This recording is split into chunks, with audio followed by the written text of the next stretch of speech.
Всем привет! Бүгүн открытость жөнүндө жана ачык болуу жөнүндө сөз болсун. Себеби мага курска жазылгандардын келип индивидуально же группа менен окугандардын 80%, может даже 90% аябай тартынчаак болушат жана ошол тартынчаактыктары аябай тоскоол болот. Ошондуктан себеби эгерде ката ката сүйлөгөн киши маңдайыңда отуруп ката сүйлөсө деле, аябай ката сүйлөсө деле, сүйлөп атса ага жардам бере аласың да. Ага жардам бере алам мен. Так вот, кайсыл жерде ката кетирип атат, кайсыл темалар туура эмес, кайсыл темаларга басым жасаш керек и так далее. Вот анализ жүрөт жана я могу помочь. А экинчи киши келет, ката сүйлөгөндөн ошончолук коркот, что сүйлөй албайм деп айтат. Я не могу говорить. Ооба, орусча түшүнөм, бирок сүйлөй албайм да. Вот ката сүйлөгөндөн корккондуктан сүйлөбөй эле коет. Ал сүйлөбөгөн кишиге я прям, к сожалению, ничем не могу помочь. Эч бир жардамым тийбейт, жардам бере албайм да тилекке каршы. Себеби сүйлөбөй отурган кишиге ты даже не знаешь именно кайсыл темалардан кыйналат, как помочь. Грамматиканы үйрөнгөндө, вот грамматика, базовый грамматиканы дейбиз, мен я всегда говорю, базовый керектүү грамматиканы алгандан кийин бул үйдүн фундаменти сыяктуу болот, понимаете? Үйдүн фундаменти болсо, андан кийин биз потихонечку уже колдонуп баштайбыз. Бизде базовый грамматика бар да, то есть мужской, женский родду сонун ажыратабыз, падеждерди билдик, родительный падеж окончаниясы мындай болот экен дегендей кылып уже түшүнүп калдык. Эми жашоого келип колдонуу керек. Колдонууга келгенде у людей, допустим, грамматиканы уже үйрөнүп бүткөн кишилерде деле бир аз катасы болот.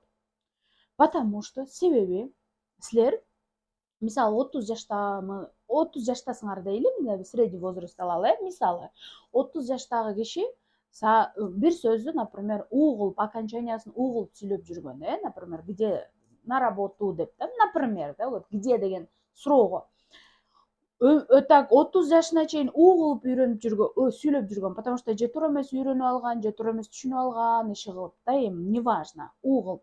И курска келди, я говорю, бул жерде е болот да, например. Мисал келтирип атам, е болот.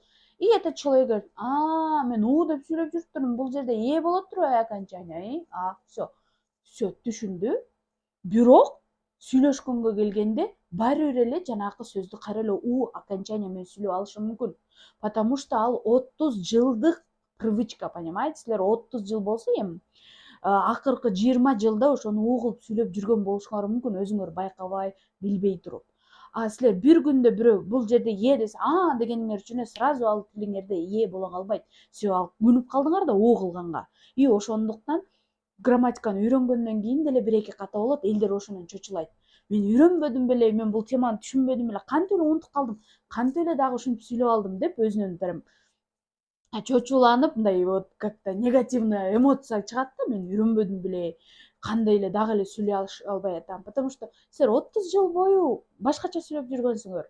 Анан бир айдын ичинде резко переключение болбойт, резко болбойт ал.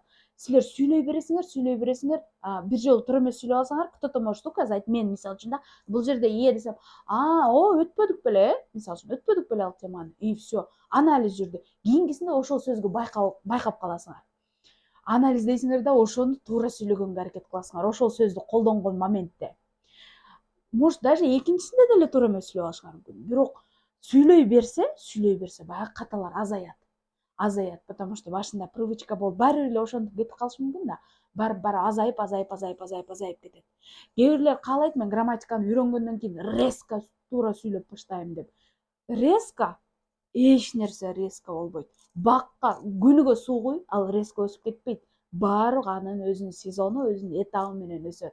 Өз ирети менен, өз убагы менен, өз темпи менен гана болот. Бир аз ката сүйлөдүм, бирок баягы каталарыңар азаят, сүйлөй берсеңер. Грамматиканы үйрөнүп бүттүрүп, бирок сүйлөбөй койсоңар, ал катаңар ошол бойдон тура берет, потому что ал 30 жылдык, 20 жылдык, 40 жылдык привычкалар бар ал жерде. Сүйлөй бергенден андан кийин өсүү болот. Понимаете? Орус тилден сырткары жаңы курстун түрлөрү ачылды. Бул YouTube блогер курсу, жана ким ошол YouTube'дан акча таап, видео киргизип, обучающий или развлекательный видеолорду киргизип акча табууну каалагандар үчүн 7 күндүк кыска курс бар, бүт ютубтун сырлары жөнүндө. Андан сырткары графический дизайнер деген курс бар, то есть именно SMM блогерлерге, SMM специалисттерге аябай керектүү Canva программасы боюнча кандай эмелерди, контенттерди жасоо үчүн керектүү дагы курс бар. Бул курстар кыска 7 күндүк гана курстар. Бул үйдө отуруп хоббиси менен акча табуу деген эмеге жооп берет. Бирок үйдөн отуруп акча табуу дегенде бир аз туура эмес түшүнүп албагыла, жана 1000 сом салып 2000 сом аласың деген курс эмес. Бул жаңы бир профессияны үйрөнөсүңөр бул жерде. Ошону тренироваться этесиңер, үйрөнгөнүңөрдөн кийин анан интернеттен бирөөлөрдөн заказ алып, иштеп акча табасыңар. Же ошондой эле ютубка видео киргизип, аны монетизация кылып, ошол өзүңөрдүн видеоңордон акча табасыңар, Жагы 1000 сом салып 2000 сом алат деген эмес, үйдөн акча табат десе. Туура түшүнөбүз. Бул курстарга эгерде кимге кызыктуу болсо, мен могу жерге номерди калтырайын или инстаграмды калтырайын. Бул ылдыйга ссылканы калтырайын. Кому интересно, переходите, кирип окусаңар болот. Ну, ушуну менен видео аягына чыкты. Всем до свидания.